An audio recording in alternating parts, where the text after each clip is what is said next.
Hello friends, बहुत बहुत स्वागत है आपका प्रीति पटेल क्लासेस पर। आज हम हिंदी अलंकार के क्वेश्चन करेंगे जो प्रीवियस ईयर एग्जाम में पूछे गए हैं। सारे क्वेश्चन मोस्ट इम्पोर्टेंट हैं। सारे क्वेश्चन प्रीवियस ईयर एग्जाम में आए हुए हैं। तो 110 तक हमने इससे पहले वाले वीडियो में कर लिया है। इससे आगे का स्टार्ट करते हैं 111 से। पाए महावर दैन को नायन बैठी आए, फिर जानी महावरी एड़ी मीड़त जाए। में कौन सा अलंकार है? अतिशयोक्ति है, संदेह है, भ्रांतिमान है, प्रतीप है। तो चलते हैं, आपने आंसर टिक कर लिया होगा। देखते हैं क्या है इसका आंसर। इसका आंसर है बी, भ्रांतिमान अलंकार है। देखिए, पाए महावर देन को नायन बैठी आए, फिर जानी महावरी। फिर से क्या जान रहा है? महावरी एड़ी मिड़त जाए, मतलब यहाँ पर भ्रम उत्पन्न हो रहा है। चलते हैं नेक्स्ट क्वेश्चन की तरफ। निम्न पंक्तियों में कौन सा अलंकार है? नाक का मोती अधर की कांति से, बीज दाड़िम का समझकर भ्रांति से, देख कर सहसा हुआ सुख मौन ए, सोचता है अन्य सुख यह कौन। तो चलते हैं, इन पंक्तियों में कौन सा अलंकार है? संदेह अलंकार है, प्रतीप अलंकार है, भ्रांतिमान अलंकार है, निदर्शना अलंकार है। तो कौन सा आपने आंसर टिक कर लिया होगा? एक बार फिर से देखिए। नाक का मोती अधर की कांति से, बीज दाड़िम का समझकर भ्रांति से, देख कर सहसा हुआ सुख मौन ही, सोचता है अन्य सुख यह कौन है। तो चलते हैं आंसर की तरफ। आपने आंसर टिक कर लिया होगा। आंसर है बी। यहाँ पर कौन सा अलंकार है? भ्रांतिमान अलंकार है। देखिए, भ्रांतिमान अलंकार क्या होता है, इससे पहले मैंने सारी चीज़ें आपको समझाई हैं, एक एक एग्जाम्पल को समझाया है, साथ ही साथ कैसे याद रखना है इसकी ट्रिक भी बताई है। तो आप पहले वाले वीडियो जाकर ज़रूर देखिएगा, थोड़ा सा पेशेंस रखिएगा, क्योंकि सारी चीज़ जब डिटेल से पढ़ाते हैं तो वीडियो थोड़ा सा लंबा हो जाता है, लेकिन आप लोग छोड़ छोड़ के चले जाते हैं, पूरा नहीं देखते हैं। देखिए, नाक का मोती अधर की कांति, नाक में पहना हुआ जो नायिका की प्रशंसा करते हुए कवि कह रहा है कि नाक में जो मोती पहना हुआ है, अधर की कांति, ओंठों पर उसकी परछाई पड़ रही है, बीज दाड़िम, दाड़िम मतलब अनार का बीज समझ के कौन भ्रांति कर रहा है? देख कर सहसा हुआ सुख मौनी, तोता को ये भ्रम हो गया है, सोचता है कि अन्य दूसरा जो तोता है यहाँ कौन आ गया है। मतलब नाक में जो परछाई, नाक के मोती की जो परछाई ओंठ पर पड़ रही है, ओंठ कैसे इतने लाल हैं नायिका के कि उसकी चोंच दिख रही है तोते को, तो वह सोच रहा है कि दूसरा तोता कौन यहाँ पर आ गया है। तो यहाँ पर संदेह अलंकार है, यहाँ पर भ्रांतिमान अलंकार है, प्रतीप अलंकार है, निर्देशना। तो यहाँ पर भ्रांतिमान अलंकार है, क्योंकि यहाँ पर भ्रम की स्थिति उत्पन्न हो रही है। चलते हैं नेक्स्ट क्वेश्चन की तरफ। बिन पद चलहि सुनहि बिनु काना, कर बिनु कर्म करहि विधि नाना। बिनु पद चलहि सुनहि बिनु काना, कर बिनु कर्म करहि विधि नाना। इतने सारे एग्जाम्पल हैं जो देखिए सारे प्रीवियस ईयर एग्जाम में पूछे गए क्वेश्चन हैं। विभावना अलंकार है, असंगति अलंकार है, विशेष उक्ति अलंकार है, दृष्टांत अलंकार है। तो चलते हैं आंसर देखते हैं क्या है। आपने आंसर टिक कर लिया होगा। आंसर है विभावना अलंकार। यहाँ पर एक साथ विभावना अलंकार के एग्जाम्पल दे दिए हैं, लेकिन सारे ये प्रीवियस ईयर एग्जाम में पूछे गए क्वेश्चन हैं। देखिए, इससे पहले मैंने इसके लिए क्या ट्रिक बताई थी कि विभावना के लिए आप याद रखिए, इसी हर एक अलंकार को एग्जाम्पल के थ्रू याद रखिएगा। हर एक अलंकार के साथ एक एक एग्जाम्पल उसका याद रखिएगा, जिससे आप उसकी परिभाषा भी नहीं भूलेंगे। अगर वो कहीं उसके दूसरे भी एग्जाम्पल आ गए तब भी आपसे वह बन जाएगा। देखिए, इसके क्या है? बिनु पद चलाएं, मतलब बिना पैरों के वो चलते हैं, बिना कानों के सुनते हैं। कर बिनु कर्म करहि विधि नाना, और बिना कुछ किए बहुत सारे कर्म कर जाते हैं। तो भगवान की यहाँ बात की गई है। तो विभावना क्या होता है? जहाँ बिना कारण के कार्य सिद्ध हो, वहाँ पर विभावना अलंकार होता है। बिना कारण के कार्य हो रहा है, तो यहाँ पर इसके साथ विभावना। बिनु पद चलहि सुनहि बिनु गाना। आप बिनु पद चलहीं, इतना बस याद रखिए। विभावना मतलब बिना पैरों के चल रहे हैं, बिना कानों के सुन रहे हैं। बिनु पद चलहीं विभावना, बिना भावना के कार्य हो रहा है। चलते हैं नेक्स्ट क्वेश्चन की तरफ। जहाँ कारण बिना कार्य उत्पत्ति होती है वहाँ कौन सा अलंकार होता है? जहाँ कारण के बिना कार्य की उत्पत्ति हो वहाँ पर कौन सा अलंकार होता है? विभावना, असंगति, विशेषोक्ति, दीपक। तो यहाँ पर इसकी परिभाषा पूछी गई है। तो देखते हैं आंसर क्या है। आपने आंसर टिक कर लिया होगा। देखते हैं आंसर इसका क्या है।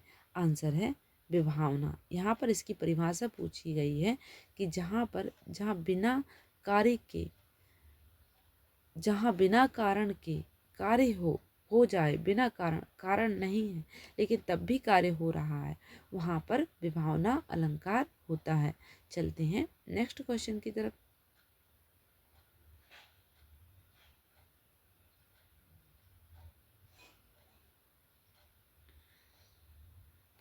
दृग उर्झत टूटत कुटुम, जुरत चतुर चित प्रीत, परत गांठ दुर्जन हिये, दई नई यह रीत, दई नई यह रीत।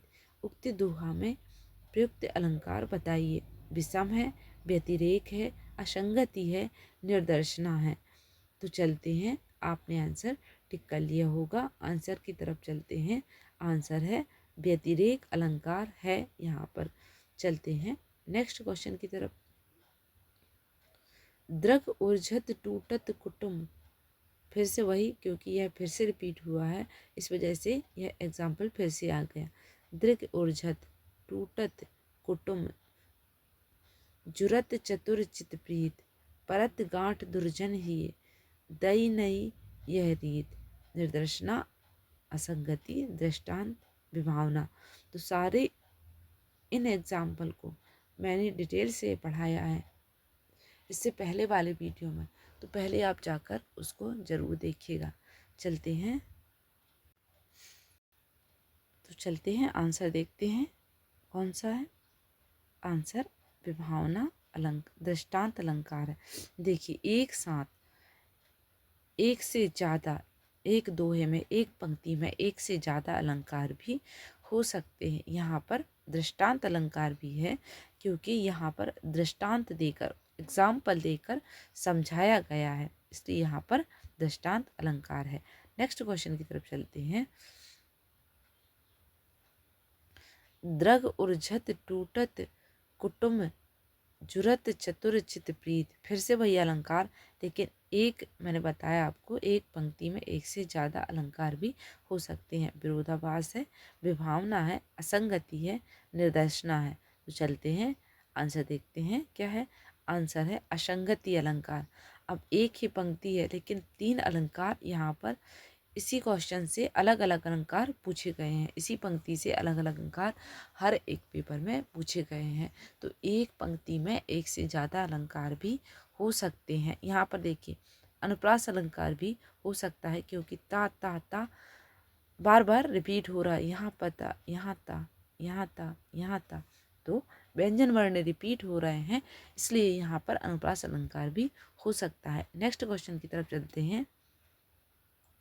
निम्न पंक्तियों में कौन सा अलंकार है?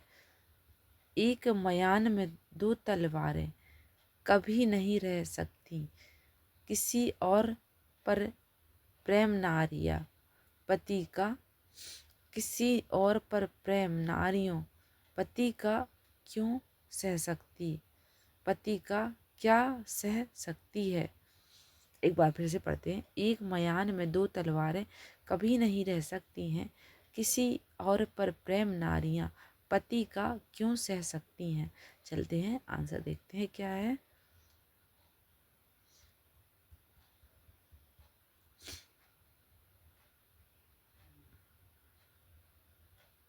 दृष्टांत अलंकार है, विभावना अलंकार है, या विरोधाभास अलंकार है। तो चलते हैं आंसर देखते हैं। दृष्टांत, विभावना, समासोक्ति, विरोधाभास। आंसर देखते हैं क्या है। आंसर है ए, दृष्टांत देकर समझाया गया है, एग्जाम्पल के थ्रू समझाया गया है। जैसे मयान में दो तलवारें नहीं रह सकती, तो ये पहला वाला जो पंक्ति है वो एग्जाम्पल है और नीचे वाले उसका रीजन है, कारण है। तो एग्जाम्पल देकर जब कोई चीज़ समझाई जाती है तो वहाँ पर दृष्टांत अलंकार होता है। एक साथ एक पंक्ति में एक से ज़्यादा अलंकार भी हो सकते हैं। क्वेश्चन नंबर 119 पर हम पहुँच गए हैं। सम सुबरन सुखमा कर सुखद न थोर सिए अंग सखी कोमल कनक कठोर।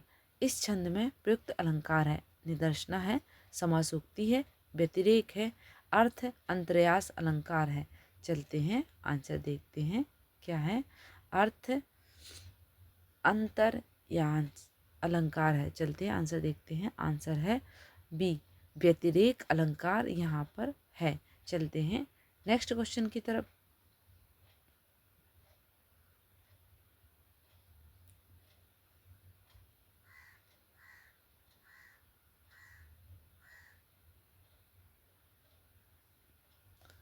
नित्य प्रतिस्फून्यो ही रहे आनंद ओप उजास में अलंकार है, उत्प्रेक्षा, अनुप्रास, उपमा, अतिशयोक्ति। तो चलते हैं आंसर देखते हैं क्या है। आंसर है डी, अतिशयोक्ति अलंकार है। नित्य प्रति पुणे ही रहे आनंद ओप उजास। यहाँ पर जहाँ पर अतिशयोक्ति अलंकार कहाँ पर होता है, जहाँ पर प्रशंसा की जाए, बढ़ा चढ़ाकर जहाँ पर प्रशंसा की जाए वहाँ पर अतिशयोक्ति अलंकार होता है। चलते हैं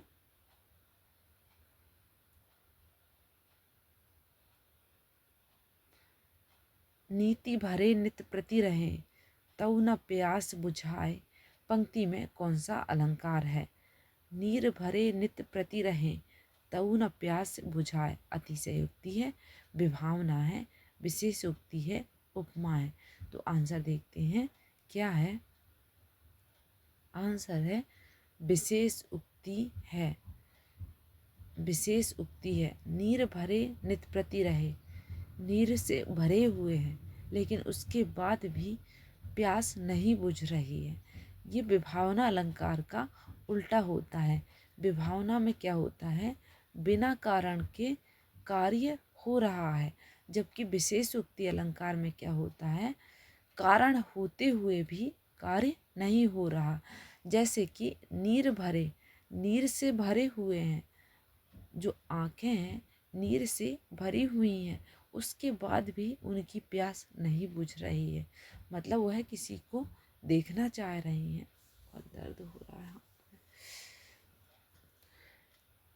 नीर भरे नित प्रति रहे तहु न प्यास बुझाए। नीर से भरे हुए हैं आँखें, लेकिन उसके बाद भी उनकी प्यास नहीं बुझ रही है। तो विशेष उक्ति अलंकार विभावना अलंकार का उल्टा होता है। विभावना अलंकार में कारण बिना कारण के कार्य हो रहा है। बिनु पद चलहि सुनहि बिनु काना, कर बिनु कर्म करहि विधि नाना। यहाँ पर कारण तो उपलब्ध है लेकिन कार्य नहीं हो रहा है, वहाँ पर विशेष उक्ति अलंकार होता है। नेक्स्ट क्वेश्चन की तरफ चलते हैं। जहाँ किसी वस्तु का लोक सीमा से इतना बढ़ा चढ़ाकर वर्णन किया जाए वह असंभव ही सीमा तक पहुँच जाए तो वहाँ पर कौन सा अलंकार होता है। बढ़ा चढ़ाकर, इतना बढ़ा चढ़ाकर कि लोक सीमा से बाहर हो जाए, अतिशयोक्ति है, अतियुक्ति है, विरोधाभास है, उत्प्रेक्षा है। तो चलते हैं आंसर देखते हैं। आंसर क्या है। आंसर है यहाँ पर अतिशयोक्ति, इसका ऑप्शन सही है। अतिशयोक्ति मतलब बढ़ा चढ़ाकर प्रशंसा की जाए। जहाँ किसी वस्तु की लोक सीमा इतना बढ़ा चढ़ाकर वर्णन किया जाए कि वह असंभव की सीमा तक पहुँच जाए, वहाँ पर अलंकार अतिशयोक्ति अलंकार होता है। अतियुक्ति भी यहाँ पर सही है। चलते हैं नेक्स्ट क्वेश्चन की तरफ। वह सर इधर गांडीव के गुण से भिन्न जैसे हुआ, धड़ से जयद्रथ का उधर। सिर छिन्न वैसे हुआ। उपरोक्त पंक्तियों में कौन सा अलंकार है? असंबंध, असंबंध, अतिशयोक्ति, संबंध अतिशयोक्ति, आक्रमति अतिशयोक्ति, आक्रम अतिशयोक्ति, अत्यंत अतिशयोक्ति। तो चलते हैं, अतिशयोक्ति अलंकार के भी यहाँ पर भेद दे दिए गए हैं। तो आंसर की तरफ चलते हैं, देखते हैं कौन सी यहाँ पर अतिशयोक्ति है। अतिशयोक्ति तो है, बढ़ा चढ़ा कर तो बताया जा रहा है कि वह सिर इधर गांडीव की को, मतलब सर मतलब होता है तीर, गांडीव से तीर यहाँ पर दूर हुआ और जयद्रथ का उधर सिर से अलग हो गया। इतना बढ़ा चढ़ा के बताया गया है, अर्जुन के गांडीव का वर्णन यहाँ पर किया गया है। तो चलते हैं, आंसर देखते हैं। आंसर सी, आक्रम अतिशयोक्ति यहाँ पर है। तो ऑप्शन नंबर सी यहाँ पर सही होगा। इससे पहले वाले वीडियो में सारे एग्जाम्पल को, एक एक एग्जाम्पल को मैंने डिटेल से समझाया है, साथ ही साथ ट्रिक भी बताई है। तो आप पहले वाले वीडियो ज़रूर देखिएगा। 124 नंबर देखिए, किसी युक्ति में समर्थित की गई बात में कौन सा अलंकार है? किसी युक्ति में समर्थित की गई बात व्यतिरेक है, दृष्टांत है, प्रतिवस्तु उपमा है, काव्य लिंग है। तो चलते हैं, आंसर देखते हैं कौन सा है। काव्यलिंग अलंकार है। किसी युक्ति में समर्थित की गई बात में कौन सा अलंकार होता है? काव्यलिंग अलंकार होता है। चलते हैं नेक्स्ट क्वेश्चन की तरफ। उतरी नहाय जमुन जल, जो शरीर समश्याम, पंक्ति में कौन सा अलंकार है? उपमा है, विशेष उक्ति है, प्रतीप है, विभावना है। तो चलते हैं, आंसर देखते हैं क्या है। आंसर है बी, प्रतीप अलंकार है। चलते हैं नेक्स्ट क्वेश्चन की तरफ।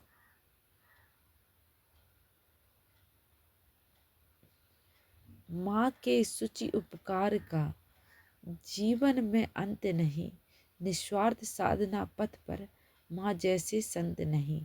उपर्युक्त पंक्तियों में काव्य में कौन सा अलंकार है? विभावना है, विशेष उक्ति है, प्रतीप है, अन्वय है। तो कौन सा अलंकार है? चलते हैं, आंसर देखते हैं क्या है। प्रतीप अलंकार है। यहाँ पर भी प्रतीप अलंकार है। चलते हैं नेक्स्ट क्वेश्चन की तरफ।